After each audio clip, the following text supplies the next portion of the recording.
الحمد لله وحده والصلاة والسلام على من لا نبي بعده. أما بعد قال الله تعالى: والذين لا يشهدون الزور إذا مروا باللغو مروا كراما والذين إذا ذكروا بآيات ربهم لم يخروا عليها صما وعميانا والذين يقولون ربنا هب لنا من أزواجنا وذرياتنا قرة أعين واجعلنا للمتقين إماما. أولئك يجزون الغرفة بما صبروا ويلقون فيها تحية وسلاما خالدين فيها حسنت مستقرا ومقاما. قل ما يعبأ بكم ربي لولا دعاؤكم فقد كذبتم فسوف يكون لزاما. آمنت بالله صدق الله مولانا العظيم وبلغنا رسوله النبي الكريم ونحن على ذلك من الشاهدين والشاكرين والحمد لله رب العالمين.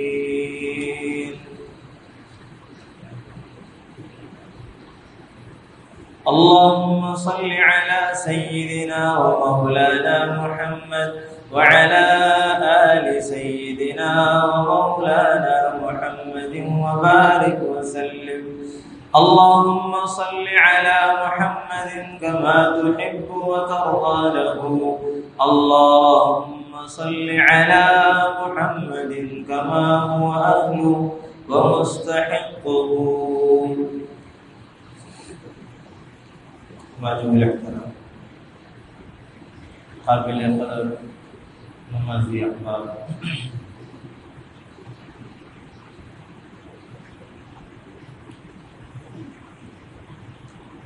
گزشتہ دو جمعۃ المبارک سے قرآن کریم کی سورہ فرقان کے آخری رکوع میں اللہ تبارک و تعالی نے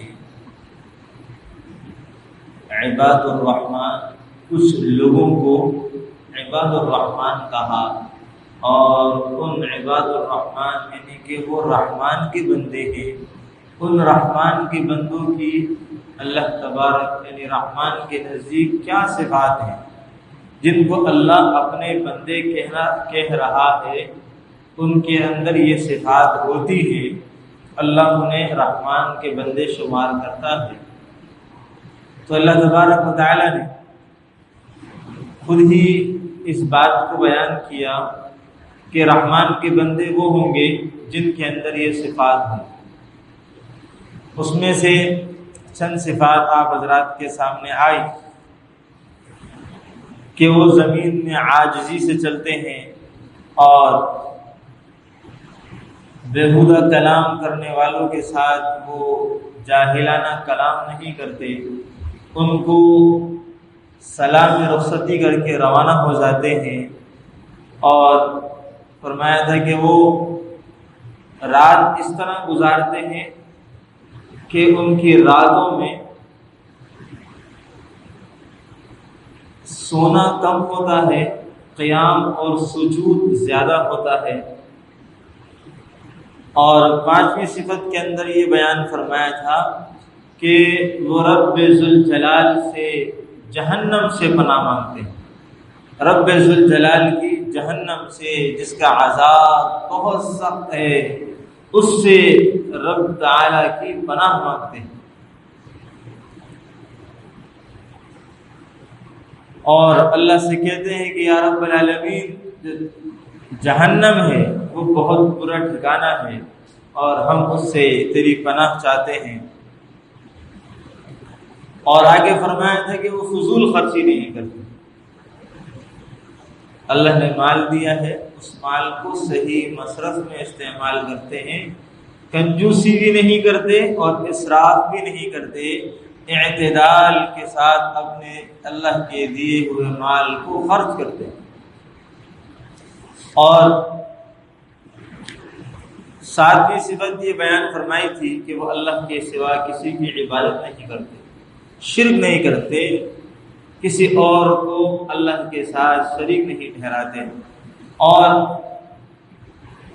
کسی کو ناحق قتل نہیں کرتے، اور بدکاری بدفعلی جیسا بدترین گناہ نہیں کرتے۔ تو یہ چند صفات تھیں جس کو اللہ تبارک و تعالیٰ نے یہاں تک بیان فرمایا، جو آپ حضرات کے سامنے بیان ہوئی تھی، اور ساتھ ساتھ اللہ نے فرما دیا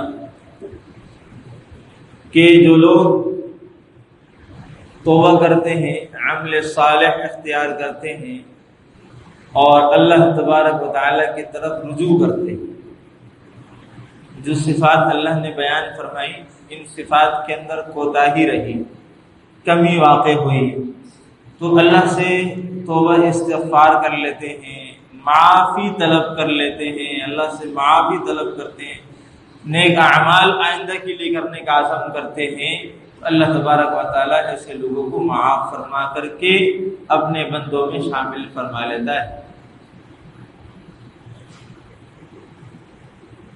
آگے ہے والذین لا یشہدون الزور، یہ وہ لوگ ہیں جو جھوٹ کے کاموں میں حاضر نہیں ہوتے،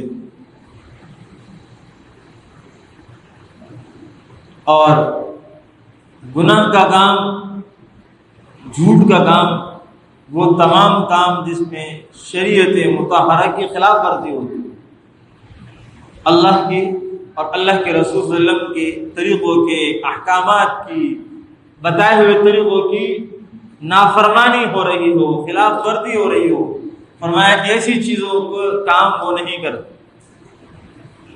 جھوٹ کے کاموں میں اور غلط کے کاموں میں اپنے آپ کو استعمال نہیں کرتے، اور ان تمام جگہوں سے بھی بچتے ہیں جہاں گناہ واقع ہوتے ہیں، جہاں گناہ واقع ہو رہے ہوتے ہیں ان تمام کاموں سے بھی بچتے ہیں۔ اور ساتھ ساتھ یہ بھی بیان فرمایا ان مواقع میں جانا تو ممنوع ہے ہی، ساتھ ساتھ معاشرے میں ہم رہتے ہیں تو ہمارے ساتھ دنیا کی بہت سی قومیں اور بہت سے مذہب کے لوگ آباد ہیں، بالخصوص ہندو مذہب ہے، عیسائی مذہب ہے، تو فرمایا کہ جو باطل مذہب ہیں ان کی خوشیوں میں شریک ہونا والذین لا یشہدون الزور کے زمرے میں داخل۔ ہندو اپنے مذہب کے اعتبار سے مسلمانوں کی نظر میں وہ کافر ہیں اور ساتھ ساتھ مشرک بھی ہیں، وہ اوپر والے کو مانتے بھی ہیں، اوپر والا کہتے ہیں، اللہ نہیں کہتے، رب تعالیٰ نہیں کہتے، وہ اوپر والا کہتے ہیں، اور ساتھ ساتھ اپنے کئی مورتیاں بنائی ہوئی ہیں اور ان کی پوجا بھی کر رہے ہوتے ہیں۔ عیسائی یہ بھی مشرک ہیں کیونکہ یہ اللہ کے ساتھ حضرت عیسیٰ اور حضرت مائی مریم کو شریک ٹھہراتے ہیں۔ لقد کفر الذین قالوا ان اللہ ثالث ثلاثہ، کہ اللہ فرماتے ہیں تحقیق انہوں نے کفر کیا کہ انہوں نے کہا کہ اللہ رب جو ہے وہ تین میں سے ایک تیسرا ہے۔ ان کے نزدیک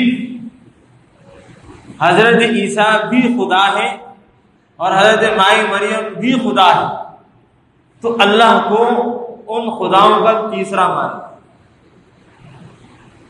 یہودی اپنے موسیٰ علیہ السلام کے مذہب کو ماننے والے ہیں، مگر ساتھ ساتھ کہتے ہیں وقالت الیہود عزیر ابن اللہ، کہ حضرت عزیر علیہ السلام اللہ کے بیٹے ہیں۔ کتنا بڑا شرک ہے۔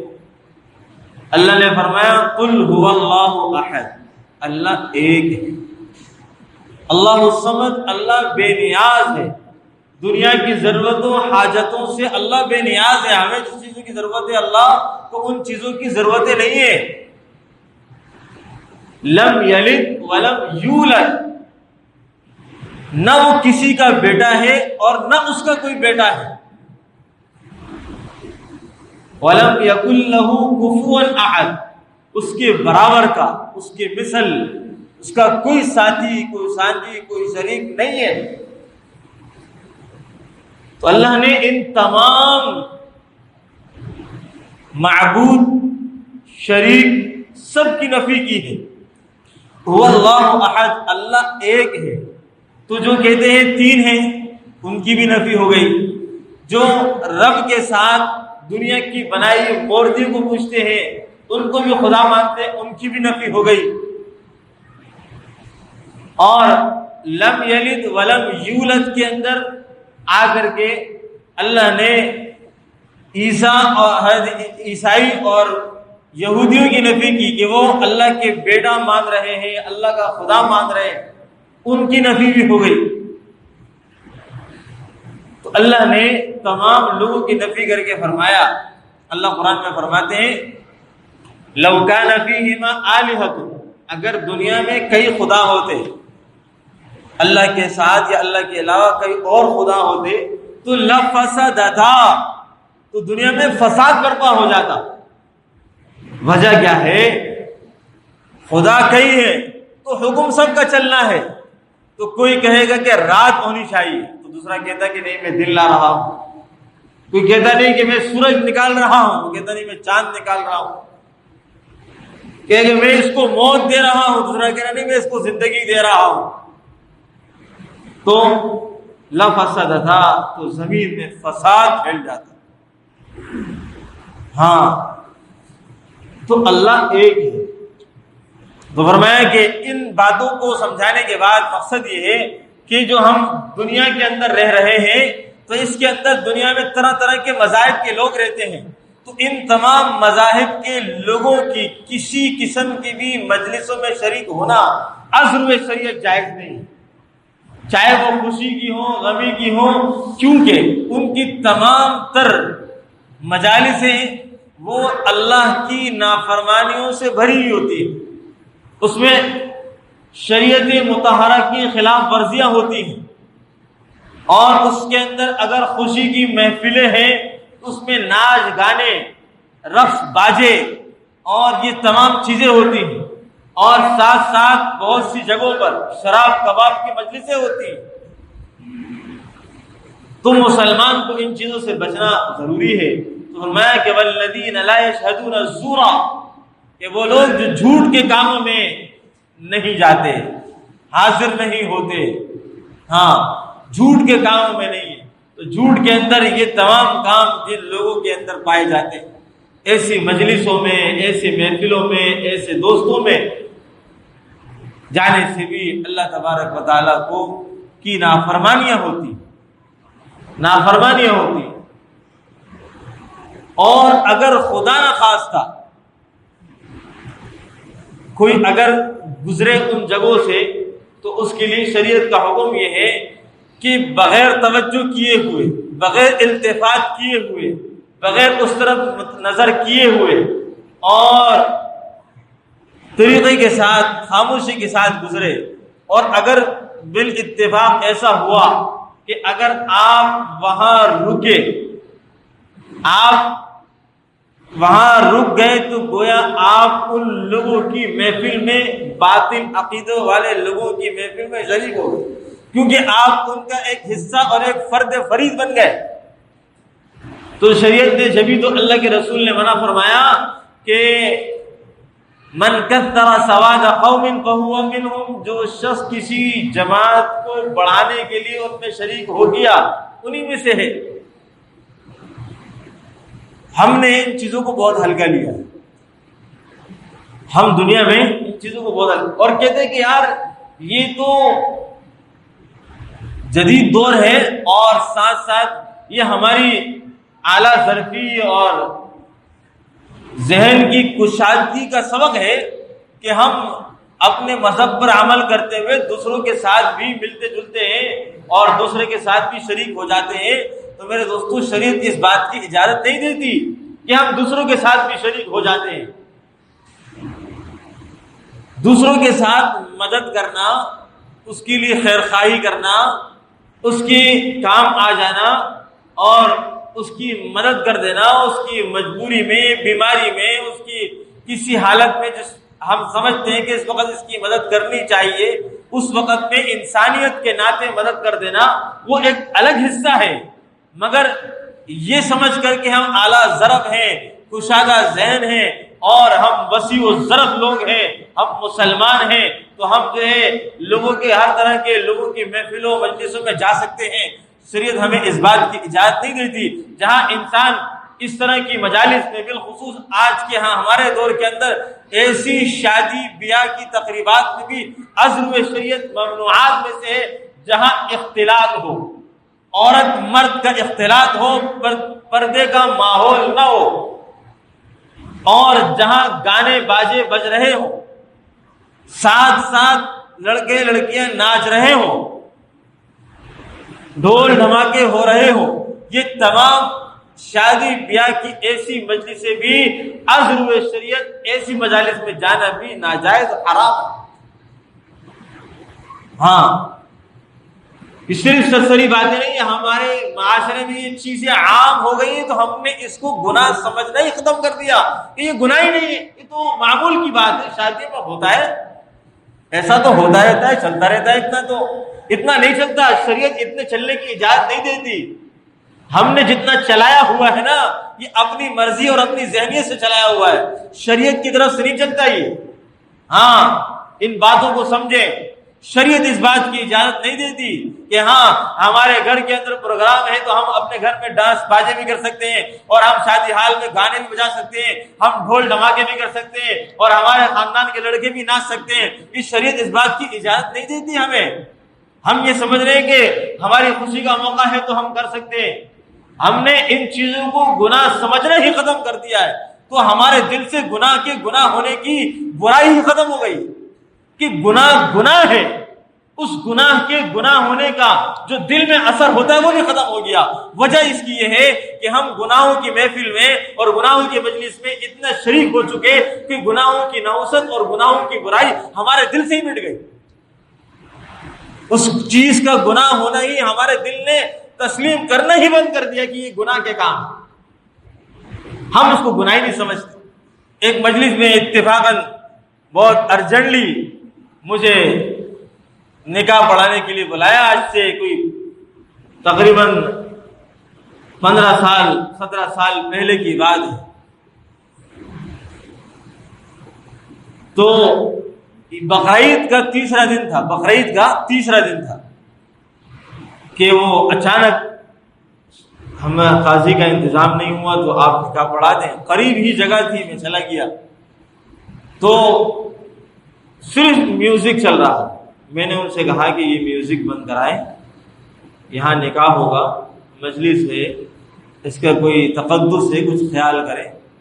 تو اس میں سے ایک بوڑھا آدمی کیا کہتا ہے، بوڑھا سفید ریش، وہ کہتا ہے کہ موسیقی روح کی غذا ہے. سوچو آج سے 15-17 سال پہلے کی بات کر رہا ہوں. اسی طرح 15-17 سال پہلے ہی کی بات ہے کہ ایک بالکل بوڑھی عمر کا شخص مسجد میں نکاح ہے، مسجد میں نکاح پڑھانے کے لیے بیٹھا ہوں. وہ بوڑھے شخص صاحب موبائل سے ویڈیو بنا رہے ہیں. میں نے ان سے کہا حضرت صاحب آپ تشریف رکھیں، مناسب نہیں ہے، مسجد کا ماحول ہے، کوئی اچھی بات نہیں ہے، یہ معیوب چیز ہے، شریعت میں اس کی اجازت نہیں ہے. کہنے لگے مولوی صاحب آپ کو کیا پتہ ہے، بیت اللہ میں بھی سب کوئی بنا رہے ہوتے ہیں، آپ یہاں منع کر رہے ہیں. تو میں نے کہا آپ بیت اللہ کی مجھے دلیل دے رہے ہیں، خدا نہ خواستہ اگر کوئی وہاں بدکاری کرے گا تو آپ کیا اس مسجد میں آ کے بدکاری کریں گے کہ اس وہاں ہوا تو یہاں بھی جائز ہے؟ تو میں نے کہا آپ سمجھدار انسان، زندگی گزارے ہوئے انسان، مشاہدات تجربات کی دنیا سے گزرے ہوئے آدمی، اور اتنا سب کچھ دیکھنے کے بعد آپ کی زبان سے اور آپ کی عقل سے یہ بات مجھے تسلیم نہیں ہوتی، آپ اس طرح کی دلیل مجھے پیش کرو۔ قرآن میں اللہ نے فرمایا کہ الا بذکر اللہ تطمئن القلوب، کہ انسان کی روح اور دل کی غذا قرآن کریم ہے، اللہ کا ذکر ہے، اس سے انسان کو تسلی ملتی ہے، سکون، اطمینان، راحت ملتا ہے۔ اور وہ آدمی کیا کہہ رہا ہے؟ موسیقی روح کی غذا ہے۔ ہاں، جنہوں نے موسیقی کو روح کی غذا بنایا ہے تو ان کی موتیں بھی تڑپ تڑپ کی نہیں نکلتی، روحیں نہیں نکلتی ان کی۔ ہاں، یہ کہہ دینا تو بہت آسان ہے، والذین لا یشہدون الزور، کہ جھوٹ کی جگہوں پر، جھوٹ کے کاموں میں انسان اپنے آپ کو استعمال نہ کرے۔ ایسی فضول مجالس، ہمیں ان چیزوں کو سمجھنا ہوگا کہ ہمارے دلوں نے بھی اس کی نفرت کو ختم کر دیا، کہ حدیث مبارکہ کا مفہوم ہے کہ سب سے ایمان کا کم سے کم تر درجہ کیا ہے کہ دل سے برا جاننا۔ ہم نے اس گناہ کو دل سے بھی برا نہیں جانا، ہم اس منکر کو دل سے بھی برا نہیں جانتے۔ گھروں کی محفلوں کو، شادی بیاہ کی مجلسوں کو، اس کے اندر رقص و سرور ہونا، گانوں کا بجنا، اس کے اندر تمام شریعت کے منکرات کا ہونا، ہم اس کو دل سے بھی برا نہیں سمجھتے، ہم یہ سمجھتے ہیں کہ ہماری شادی بیاہوں کا حصہ ہے۔ ہاں، ہم نے یہ سمجھا، اور ہم نے شریعت کو بالائے طاق رکھا کہ شریعت میں تو بہت سی باتیں، کون کون سی باتوں پر عمل کیا جائے گا، دنیا میں ہم اپنی زندگی گزارنے کے لیے آئے، تھوڑا اپنی مرضی کے مطابق سے گزارے۔ مسلمان اپنی مرضیات کے مطابق زندگی گزارنے کا پابند نہیں ہے، اللہ اور اس کے رسول کی مرضیات کے مطابق زندگی گزارنے کا پابند ہے۔ ہاں، اس کی غمی خوشی، اس کے حالات، اس کی ہر چیز اللہ کے حکم اور رسول کے طریقوں کے مطابق ہے، اس کے لیے احکامات موجود ہیں۔ ہاں، اسی لیے اللہ نے فرمایا والذین لا یشہدون الزور، لوگ وہ جو اللہ کی جھوٹ، جن چیزوں سے اللہ نے منع کیا، جھوٹ بات، جھوٹی جگہ، غلط مواقع، گناہ کے مواقع، ان تمام چیزوں میں وہ لوگ جو اللہ کو مانتے ہیں، اللہ کی مانتے ہیں، رحمان کے بندے ہیں، وہ ایسی جگہوں میں شریک نہیں ہوتے۔ ہاں، ہم ایسی مجلسوں میں شریک ہو کر کے ہمارے دلوں سے اس کی نحوست ہی ختم ہو گئی، اس کی برائی ہی ختم ہو گئی، ہم نے اس کو معمول سمجھ لیا کہ ہماری شادی بیاہوں کا معمول ہے۔ ہاں، ہم میں سے کتنے لوگ اپنے دل پر ہاتھ رکھ کے سوچے کہ ہمارے علاقوں کے اندر یہ جو راتوں میں اور جو شادی ہالوں میں، یہ گراؤنڈوں کے اندر جو شادی بیاہ ہوتے ہیں، اور گلی کوچوں میں یہ جو گانے بجتے ہیں، جو مائیوں مہندی کی رسمیں ہوتی ہیں، ہم میں سے کتنے لوگ اس کو برا سمجھتے ہیں؟ کوئی برا سمجھنے کے لیے تیار نہیں، دوسرا یہ کہتا ہے کہ کل کو میں کروں گا، اگر آج میں منع کروں گا تو کل میں کیسے کر سکوں گا؟ کوئی بولنے کے لیے، منع کرنے کے لیے بھی تیار نہیں ہے، اور دل سے برا سمجھنے کے لیے بھی تیار نہیں، کیونکہ اس کو اپنے پروگرام میں بھی یہ کرنا ہے، تو وہ نہ برا سمجھتا ہے اور نہ اس کو بول سکتا ہے۔ یہ ہمارے ایمان کا حصہ جو تھا، اس ایمان کی گراوٹ ہم کہاں تک پہنچ چکے کہ ہم نے اس کو دل سے برا سمجھنا بھی چھوڑ دیا۔ ہاں، یہاں تک ہماری ایمان کی کمزوری پہنچ چکی ہے، کمزوری ہماری ایمان کی یہاں تک پہنچ چکی ہے، جس کو اللہ نے منع فرمایا تھا، اللہ کے رسول نے منع فرمایا تھا، اور آج ہم اس کو معمول کے گناہ کو معمول سمجھ بیٹھے، ان گناہوں کو معمولی بھی نہیں سمجھا، ہم نے زندگی کا حصہ سمجھ کر کے اپنی زندگی میں شامل کر لیا، اور ہر آدمی ان چیزوں میں شریک ہونے کے لیے تیار ہے، نہ وہ منع ہوتا ہے، نہ خود رکتا ہے، نہ اس کے اندر خود ان برائیوں کا برا ہونا ہے، اس کے دل میں کوئی بات نہیں۔ والذین لا یشہدون الزور، اللہ تبارک و تعالی ہمیں اس بات کی سمجھ نصیب فرمائے۔ اور دوسرا مطلب مفسرین حضرات نے والذین لا یشہدون الزور کا یہ بھی بیان فرمایا کہ جو رحمان کے بندے ہیں وہ جھوٹی گواہی نہیں دیتے، جھوٹی گواہی۔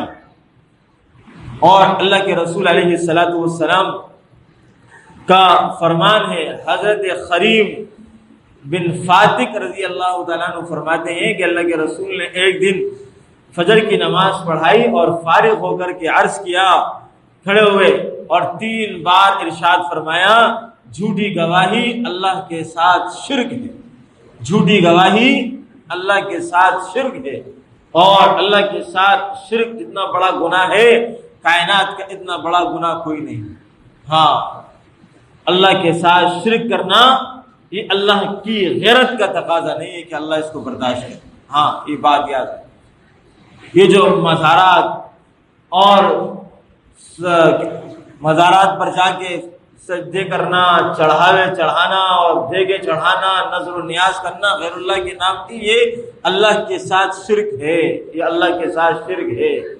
غیر اللہ کی نظر ماننا اللہ کے ساتھ شرک ہے، غیر اللہ کی منت ماننا اللہ کے ساتھ شرک ہے۔ ہاں، اس کے نام کے چڑھاوے چڑھانا یہ شرک ہے۔ ایک کھانا جو رسول اللہ کے نام پہ بنایا جائے یہ بھی شرک ہے، اس کا کھانا بھی حرام ہے۔ ہاں، یہ بھی شرک ہے۔ ان باتوں کو سمجھیں، یہ بھی شرک ہے۔ تو فرمایا کہ جھوٹی گواہی دینا شرک ہے۔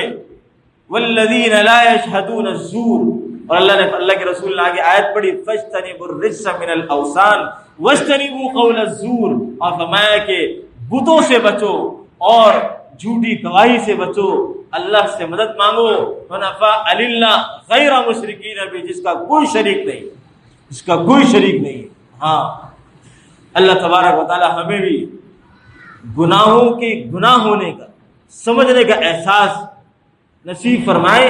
یہ اس وقت ہوگا کہ جس طرح ہم نے گناہوں کی مجلسوں میں اور گناہوں کی عادت بنا کر کے گناہ کو گناہ سمجھنا ختم کیا، اس طرح ہم نیکیوں کی مجلسوں میں بیٹھتے رہیں گے تو اللہ ہمیں ان برائیوں کا برا ہونا دل میں بٹھائے گا اور نیکیوں کے جذبات دل میں پیدا کرے گا۔